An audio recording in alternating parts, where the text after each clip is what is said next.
Manusia manusia kuat, itu kita. Jiwa-jiwa yang kuat, itu kita. Manusia manusia kuat.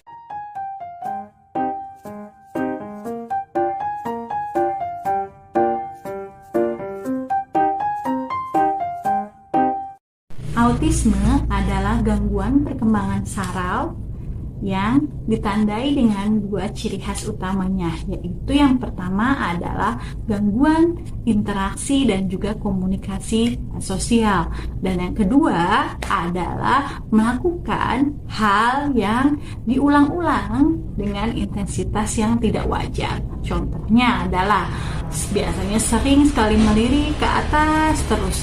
Terkadang sering dikatakan ada gangguan atau sakit mata. Kemudian juga apabila senang, biasanya mereka anak-anak tersebut suka melakukan hal yang berulang-ulang, yaitu adalah flapping. Syarat yang pertama yaitu adalah gangguan interaksi dan komunikasi sosial. Maksudnya di sini dapat kita jabarkan menjadi beberapa, yaitu yang pertama adalah gangguan interaksi dengan orang lain. Contohnya adalah apabila kita panggil namanya, si anak tidak menoleh. Kemudian juga tidak ada kontak mata dengan orang lain ketika diajak bermain ataupun berbicara atau bercanda. Kedua adalah gangguan komunikasi sosial. Artinya di sini biasanya ditandai dengan keterlambatan bicara pada anak. Bahasa tubuhnya yang nonverbal itu juga biasanya terganggu. Seperti misalkan hiperaktif anaknya, kemudian juga ekspresinya datar, tidak ada perubahan ekspresi ketika senang, sedih, seperti itu. Keempat, yaitu adalah kesulitan berbaur dengan teman-temannya. Mereka biasanya sulit untuk melakukan interaksi dengan teman-temannya, tidak mau bergabung dengan teman-temannya. Ada di situ terkadang, tetapi tidak ikut bermain dengan teman-temannya, hanya melihat saja. Sedangkan untuk ciri utama yang kedua, yaitu melakukan hal yang itu saja dan dilakukan secara berulang-ulang dengan intensitas yang tidak wajar, itu juga dapat kita jabarkan, ya, yaitu yang pertama adalah yaitu terpaku dengan hal-hal tertentu saja, minatnya terbatas pada itu saja. Contohnya adalah dia hanya mau main dengan mobil yang itu saja, atau misalkan tentang dinosaurus saja maunya, seperti itu. Bahkan dia juga terhadap perangsang sensoris dari luar itu hiper atau hipoaktif. Contohnya maksudnya adalah misalkan ketika dia makan maunya hanya itu saja, lauknya sampai dikatakan dengan picky eater, kemudian juga tidak mau disentuh, tidak mau dipeluk gitu misal.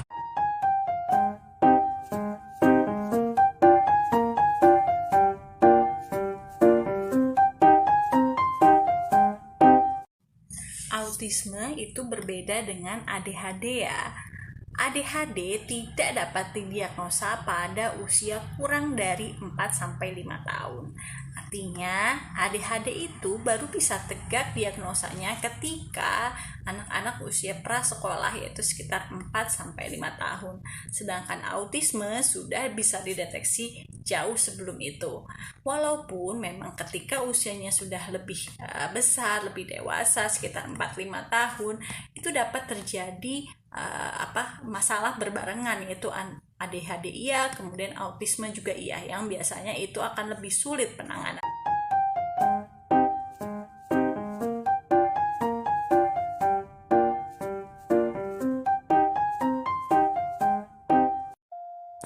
Semua screening untuk mendeteksi autisme paling dini dapat dilakukan pada usia anak 18 bulan atau sekitar 1,5 tahun. Sehingga diagnosa pasti autisme juga baru tegak pada usia tersebut. Tetapi penanganan atau intervensi pada anak autisme sudah dapat dilakukan walaupun misal belum tegak diagnosa pasti dari autismenya. Karena semakin dini autisme terdeteksi dan diterapi, maka hasilnya akan jauh lebih baik.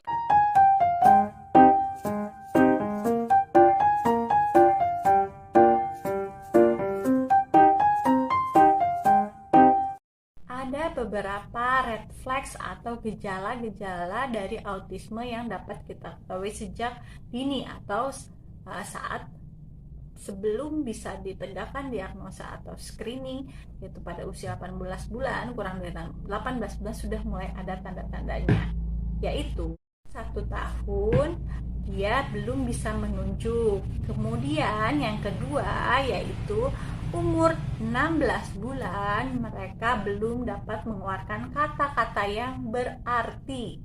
Kemudian juga yang ketiga adalah umur 10 bulan dia sering sudah melakukan hal-hal yang aneh atau dilakukan berulang-ulang seperti memutar-mutar roda, terus seperti itu. Ketika umur 6 bulan mereka dipanggil nama juga tidak menoleh.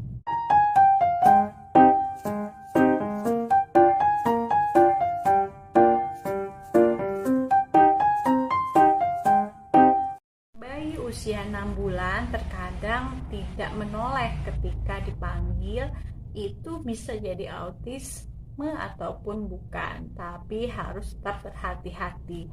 Yang paling utama harus dilakukan dulu adalah cek pendengaran.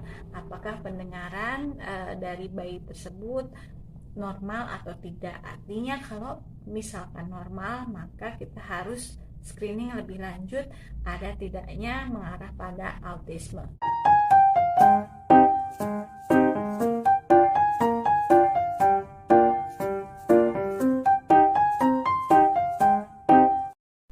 Dahulu memang ada tipe-tipe autisme, namun sejak tahun 2013 semua tipe-tipe tersebut digabung menjadi satu dan hanya dibedakan berdasarkan tingkat ringan atau beratnya.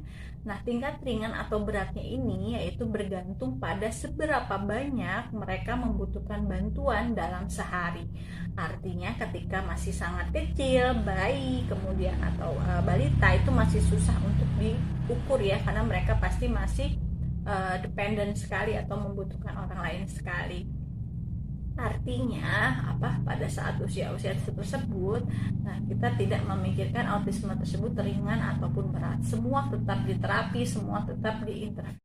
Kita juga harus berhati-hati dengan yang dinamakan dengan tipe regresi. Artinya tadinya anak tersebut normal, semuanya interaksi, komunikasi, gerakan, semuanya normal. Tapi tiba-tiba pada usia anak tersebut 1,5 tahun, semua berhenti, stop semuanya. Tiba-tiba suara kata-katanya hilang, kemudian tidak mau berinteraksi dengan orang lain. Nah, hal ini ada ya sekitar 10% dari jumlah kejadian pada anak-anak. Dan biasanya apabila seperti ini pengobatannya jauh lebih sulit.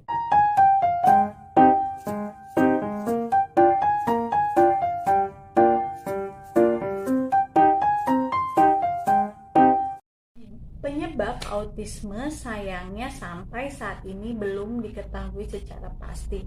Namun ada beberapa penelitian yang mencoba mencari penyebabnya. Sehingga didapatkan ada beberapa faktor resiko siapa-siapa saja anak-anak yang rentan atau beresiko mengalami autis, yaitu adalah 1, pada ibu hamil yang menggunakan obat-obatan anti kejang seperti asam valproat gitu ya. Kemudian juga yang kedua adalah bayi yang lahir prematur, itu akan beresiko lebih tinggi ya untuk mengalami autis. Kemudian juga pada ibu-ibu hamil dengan kekurangan zat besi dan juga asam folat pada saat kehamilan. Ada pada ibu-ibu yang menderita diabetes pada saat kehamilan dan juga ibu-ibu dengan obesitas.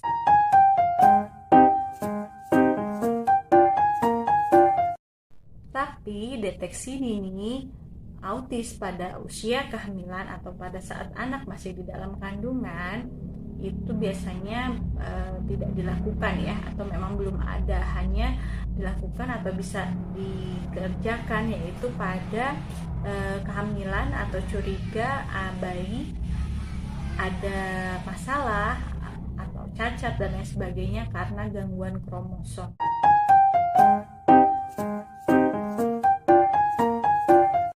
Delay atau keterlambatan bicara itu bukan diagnosa ya, itu hanyalah penyebutan saja dari bahasa Inggris dari keterlambatan bicara. Speech delay itu belum tentu anak tersebut adalah autis ya. Artinya harus dicek terlebih dahulu apa penyebabnya anak tersebut mengalami keterlambatan bicara. Keterlambatan bicara di sini maksudnya adalah yaitu pada usia 16 bulan belum ada keluar sama sekali kata-kata yang berarti, atau pada usia 2 tahun belum keluar kalimat-kalimat pendek.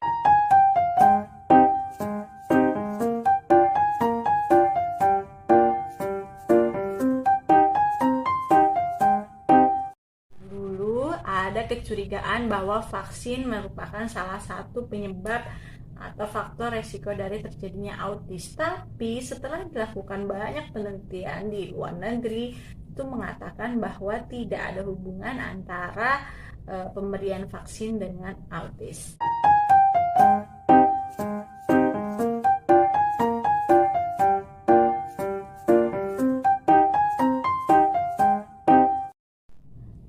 Autis dapat diobati. Terapi autis yang lakukan sedini mungkin hasilnya pun akan jauh lebih baik. Terapi pada autis yang paling utama adalah dinamakan terapi behavior. Terapi behavior ini adalah belajar berperilaku hal-hal yang positif dan membuang hal-hal yang negatif. Tapi memang terapi ini belum bisa dilakukan pada usia yang jauh lebih dini, dimana pada usia 2 tahun biasanya kita mulai dulu dengan terapi integratif atau sensori integratif.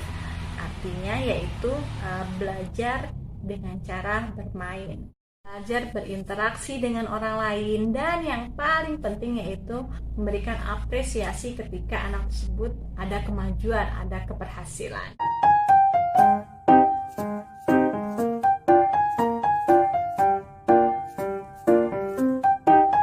Tips memilih terapis untuk anak autis adalah yang pertama yaitu anak tidak boleh menangis. Anak harus happy, anak harus senang, tidak boleh menangis sama sekali. Kemudian yang kedua adalah anak tidak boleh dimasukkan dalam ruangan tertutup, pintunya ditutup dan orang tua tidak boleh masuk. Dan yang ketiga yaitu setelah melakukan terapi itu wajib ada diskusi dengan orang tua terkait perkembangannya. Keempat yaitu harus ada kemajuan dalam 3 bulan. Dan itu kemajuannya dapat dilihat oleh orang lain, bukan terapisnya. Dan yang terakhir atau yang kelima adalah orang tua harus berperan serta dalam terapi ini. Artinya tidak hanya di tempat terapi anak tersebut belajar sambil bermain, tapi juga pada saat di rumah orang tua harus tahu bagaimana teknik terapi tersebut untuk membantu mempermudah jalannya terapi. Lebih baik terapi dilakukan misalkan 2 kali seminggu, tetapi sisanya dilakukan terapi di rumah dengan orang tua daripada terapi dilakukan bahkan misalkan sampai 4 kali dalam seminggu, tapi pada saat di rumah anak tidak diberikan rangsangan atau interaksi sama sekali dengan orang tuanya, sehingga justru dapat berkurang hasilnya menjadi tidak baik.